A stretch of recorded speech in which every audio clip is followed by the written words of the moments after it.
नमस्कार, आप सभी का स्वागत है नीति मंच चैनल पर। यह मेरा ऑफिशियल चैनल है जिस पर मैं आप लोगों को पेंशन से जुड़ी हर वह खबर देता हूं जो आप लोगों के लिए बहुत महत्वपूर्ण है। और अगर अभी तक आपने इस चैनल को सब्सक्राइब नहीं किया है तो इस चैनल को जल्दी सब्सक्राइब कर लें। तो चलिए वीडियो शुरू करते हैं। आज का दिन इतिहास बन सकता है। वह पल, वह क्षण जिसकी कल्पना लाखों ईपीएस 95 पेंशनरों ने बरसों से अपनी आंखों में सजो रखी थी, शायद अब सच होने के करीब है। वित्त मंत्रालय ने, जिसने दशकों तक इस मांग को अनसुना कर दिया था, आखिरकार झुकने का संकेत दिया है। 7,500 की न्यूनतम मासिक पेंशन के प्रस्ताव को, जो पेंशनरों के आंदोलन का मूल मंत्र रहा है, स्वीकार करने की दिशा में एक सकारात्मक पहल की बात कही है। कल्पना कीजिए, वह सुबह जब आपका फोन बजेगा और बैंक का एसएमएस आएगा, वह संख्या जो अब तक एक सपना थी आपके खाते में चमक रही होगी। यह सिर्फ एक आंकड़ा नहीं है दोस्तों, यह सम्मान का प्रतीक है। यह आपकी उस मेहनत, उस पसीने की कद्र है जिसे आपने एक संगठन, एक देश की प्रगति में लगा दिया। यह हमारे बुजुर्गों, हमारे माता पिता के चेहरे पर एक नई मुस्कान लाने वाला है। यह उनकी चिंताओं के बादलों को थोड़ा हटाकर उम्मीद की एक किरण दिखाने वाला है। लेकिन इस उम्मीद के साथ ही एक सच्चाई भी जुड़ी है। यह वादा जितना विशाल है, इसके रास्ते में उतनी ही बड़ी चुनौतियां भी खड़ी हैं। आज की इस विस्तृत रिपोर्ट में हम सिर्फ खुशखबरी सुनाने नहीं आए हैं। हम उन सभी पहलुओं पर गहराई से नजर डालेंगे जो इस प्रस्ताव को वास्तविकता में बदल सकते हैं या फिर इसे एक और खोखला वादा साबित कर सकते हैं। हम जानेंगे कि यह प्रस्ताव कैसे अस्तित्व में आया,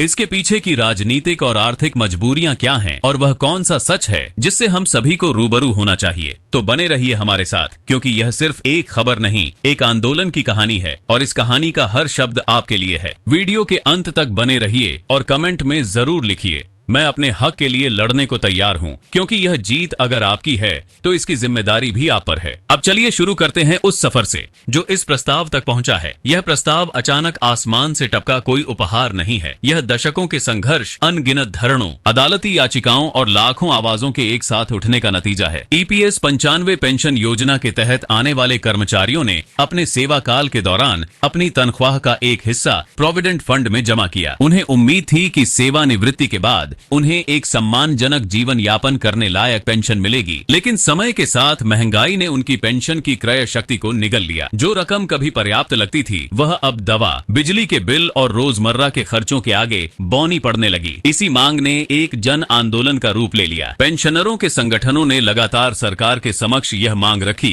कि न्यूनतम पेंशन की राशि बढ़ाकर 7,500 कर दी जाए और साथ ही महंगाई भत्ता यानी डियरनेस अलाउंस भी पूरी तरह से दिया जाए। यह सिर्फ एक आर्थिक मांग नहीं, बल्कि गरिमा की लड़ाई बन गई। हाल की घटनाओं पर नजर डालें। विभिन्न स्रोतों से प्राप्त जानकारी के अनुसार मंत्रालय ने इस प्रस्ताव पर गंभीरता से विचार करना शुरू कर दिया है और इसे स्वीकार करने की संभावना जताई है। यह शब्द संभावना आने वाले समय की सारी कहानी कह देता है। यह ना तो पूर्ण स्वीकृति है, न ही इनकार। यह एक दरवाजा है जो अब भी आधा खुला है। अब सोचिए, एक पेंशनर के दिनचर्या पर इसका क्या असर हो सकता है। फिलहाल जो पेंशन मिल रही है उसमें महीने का आखिरी सप्ताह बहुत मुश्किल भरा होता है। दवाइयों का इंतजाम, बच्चों की पढ़ाई का खर्च, घर का किराया, हर चीज एक बोझ बन जाती है। अगर यह प्रस्ताव वास्तव में लागू हो जाता है तो यह उस बोझ को हल्का करने में एक महत्वपूर्ण भूमिका निभा सकता है। यह उन्हें एक वित्तीय सांस लेने का अवसर, एक ब्रीडिंग स्पेस दे सकता है। क्या आप भी उस राहत की कल्पना कर पा रहे हैं? वीडियो को पॉज करें और कमेंट में लिखें, हाँ, हमें राहत चाहिए या हमें और चाहिए, क्योंकि आपकी एक आवाज इस पूरे आंदोलन की दिशा तय कर सकती है। लेकिन दोस्तों, जहाँ उम्मीद की एक बड़ी लहर है, वहीं शंका के बादल भी मंडरा रहे हैं और इन शंकाओं को दूर करना उतना ही जरूरी है जितना कि इस खबर को सेलिब्रेट करना। सबसे बड़ा सवाल यह है कि क्या यह प्रस्ताव सिर्फ एक प्रतीकात्मक घोषणा से आगे बढ़ पाएगा। वित्त मंत्रालय ने संभावना जताई है, लेकिन अभी तक कोई आधिकारिक आदेश, कोई अधिसूचना या कोई तारीख सामने नहीं आई है। कई विश्लेषकों और मीडिया रिपोर्ट्स का मानना है कि यह प्रस्ताव अगले बजट यानी बजट 2025 की चर्चाओं का हिस्सा बन सकता है, और अगर ऐसा है तो इसके लागू होने में अभी काफी समय लग सकता है। सवाल यह उठता है, क्या यह सिर्फ राजनीतिक दबाव को कम करने की एक रणनीति है? क्या चुनावों के मद्देनजर पेंशनरों के इस बड़े वोट बैंक को खुश करने के लिए यह एक तड़मभर है? इतिहास गवाह है कि ऐसे वादे पहले भी हो चुके हैं। कितनी ही बार उम्मीद जगी है और बाद में मायूसी हाथ लगी है। क्या यह क्षण भी एक प्रॉमिस मोमेंट बनकर रह जाएगा जिसे भविष्य में भुला दिया जाएगा? इस सवाल का जवाब अभी किसी के पास नहीं है, लेकिन सतर्क रहना और सरकार से जवाबदेही मांगना हम सभी सभी का कर्तव्य है। एक और महत्वपूर्ण पहलू है वित्तीय स्थिरता का। ईपीएस 95 पेंशन फंड की वित्तीय हालत पर अक्सर सवाल उठते रहे हैं। वित्त मंत्रालय की अपनी रिपोर्ट्स में यह बात स्वीकार की गई है कि इस फंड में एक एक्चुअरियल डेफिसिट यानी अकाउंटिंग की दृष्टि से कमी है। सीधे शब्दों में कहें तो फंड में इतना पैसा नहीं है कि वह सभी पेंशनरों को लंबे समय तक बढ़ी हुई पेंशन दे सके। 7,500 की न्यूनतम पेंशन की प्रस्तावित राशि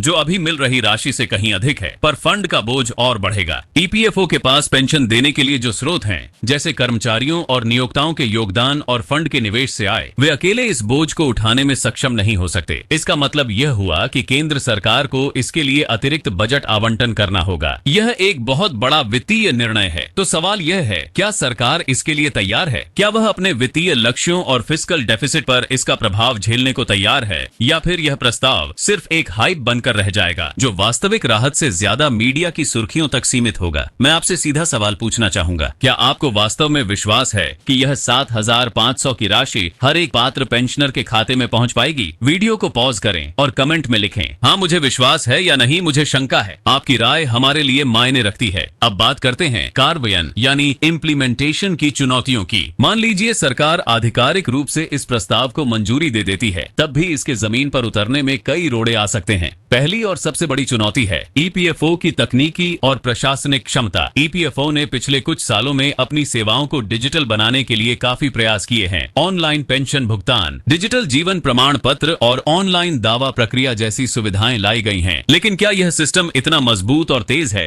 कि वह लाखों पेंशनरों के बढ़े हुए पेंशन भुगतान को सही समय पर प्रोसेस कर सके? ईपीएफओ की 233वीं सेंट्रल बोर्ड ऑफ ट्रस्टीज की मीटिंग की रिपोर्ट में यह बात सामने आई थी कि पेंशन क्लेम मॉड्यूल में अभी भी तकनीकी अपग्रेडेशन का काम चल रहा है और इसमें देरी हो रही है। यह देरी पेंशनरों के लिए एक बड़ा खतरा बन सकती है। अगर सिस्टम तैयार नहीं है तो घोषणा के बावजूद पेंशनरों को बढ़ी हुई राशि मिलने में महीनों, यहाँ तक कि साल भर का वक्त लग सकता है। क्या आपने कभी सोचा है कि एक फैसला लेने और उसे जमीन पर उतारने के बीच इतनी लंबी खाई क्यों होती है? वीडियो को पॉज करें और कमेंट में अपने विचार जरूर साझा करें। दूसरी बड़ी चुनौती है पात्रता और सत्यापन का मुद्दा। सभी ईपीएस 95 पेंशनरों की स्थिति एक जैसी नहीं है। कई पेंशनर ऐसे हैं जिनके रिकॉर्ड्स में विसंगतियां हैं। कहीं सेवा अवधि को लेकर कंफ्यूजन है, तो कहीं योगदान के रिकॉर्ड्स पूरे नहीं है। कुछ पेंशनरों के खातों का सत्यापन या वेरिफिकेशन अभी भी लंबित है। अगर सरकार सिर्फ प्रस्ताव पास कर देती है लेकिन इन प्रशासनिक अड़चनों को दूर नहीं करती, तो इसका लाभ केवल कुछ भाग्यशाली पेंशनरों तक ही सीमित रह जाएगा। बाकी लोगों को देरी, गिरी, अस्वीकृति या फिर लाल फिताशाही के चक्रव्यूह में फंसा रहना पड़ेगा। रेडिट जैसे ऑनलाइन प्लेटफॉर्म्स पर ऐसी कई दर्द भरी कहानियां मिल जाएंगी जहां पेंशनर बताते हैं कि उनके उच्च पेंशन के दावों को बिना किसी ठोस कारण के अस्वीकार कर दिया गया या फिर उनके मामले महीनों से लंबित पड़े हैं। यह डर बिल्कुल वाजिब है। आप क्या सोचते हैं? क्या आपको लगता है कि हर एक पेंशनर को यह बढ़ी हुई पेंशन मिल पाएगी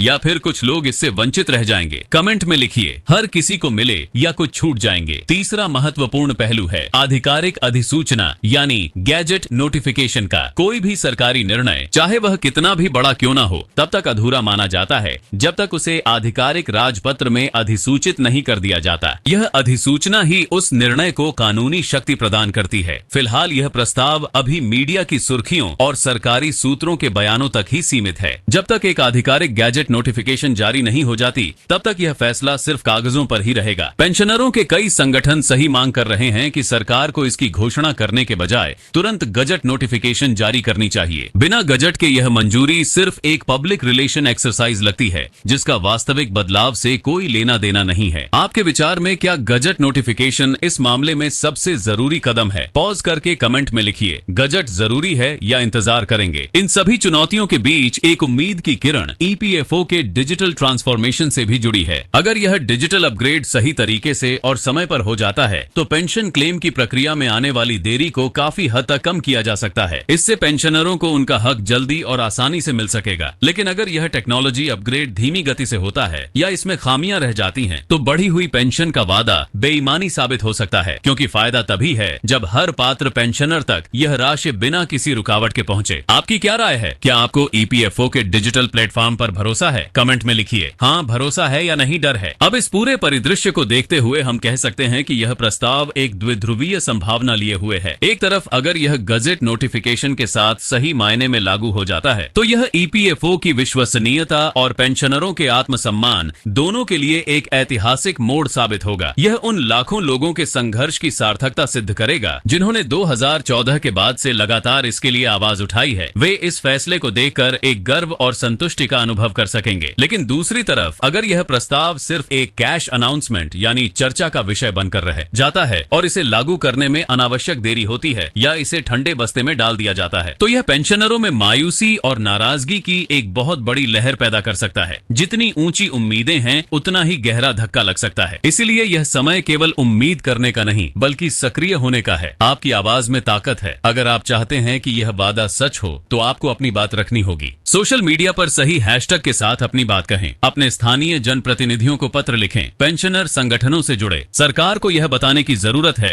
कि पेंशनर सिर्फ एक वोट बैंक नहीं है बल्कि देश के निर्माता हैं और उनके हक की लड़ाई न्याय संगत है। आपके शब्द ही सरकार पर वह दबाव बना सकते हैं जो इस प्रस्ताव को कागजों से उतारकर आपके बैंक खाते तक पहुंचा सके। आप कमेंट में लिख सकते हैं ईशान एंडूरी, हाँ इसे तुरंत लागू करो या पहले आधिकारिक प्रमाण दो। दोस्तों, यह पल सिर्फ एक खबर का नहीं है। यह लाखों पेंशनरों की उम्मीदों, दिया सा नदी थी, उनके सपनों और उनके संघर्ष का प्रतिबिंब है। अगर यह प्रस्ताव सही मायने में लागू हुआ तो यह उनके जीवन की गुणवत्ता को एक नया आयाम दे सकता है। लेकिन इसके लिए हमें उम्मीद के साथ साथ सच्चाई की कसौटी पर भी हर जानकारी को कसने की जरूरत है। अगर आपको यह वीडियो पसंद आया और आपको लगता है कि यह जानकारी महत्वपूर्ण है तो कृपया इसे लाइक करें, अपने सभी पेंशनर दोस्तों और रिश्तेदारों के साथ शेयर करें और चैनल को सब्सक्राइब जरूर करें ताकि ऐसी हर महत्वपूर्ण अपडेट सबसे पहले आप तक पहुंच सके। कमेंट में एक बार फिर से लिखें, मैं अपनी पेंशन चाहता हूं या मुझे भरोसा है, क्योंकि आपकी आवाज ही इस आंदोलन को आगे बढ़ाएगी। हम आपके साथ हैं, हम आपकी बात सुन रहे हैं और न्याय के लिए आपकी लड़ाई में आपका साथ दे रहे हैं। आपका हक, आपका सम्मान है और हम इसे हासिल करके रहेंगे। हर उस पेंशनर को जिसने इस देश की अर्थव्यवस्था की नींव रखने में अपना जीवन लगा दिया, हमारा सलाम। आपके संघर्ष और धैर्य के आगे हम सभी नतमस्तक हैं। धन्यवाद।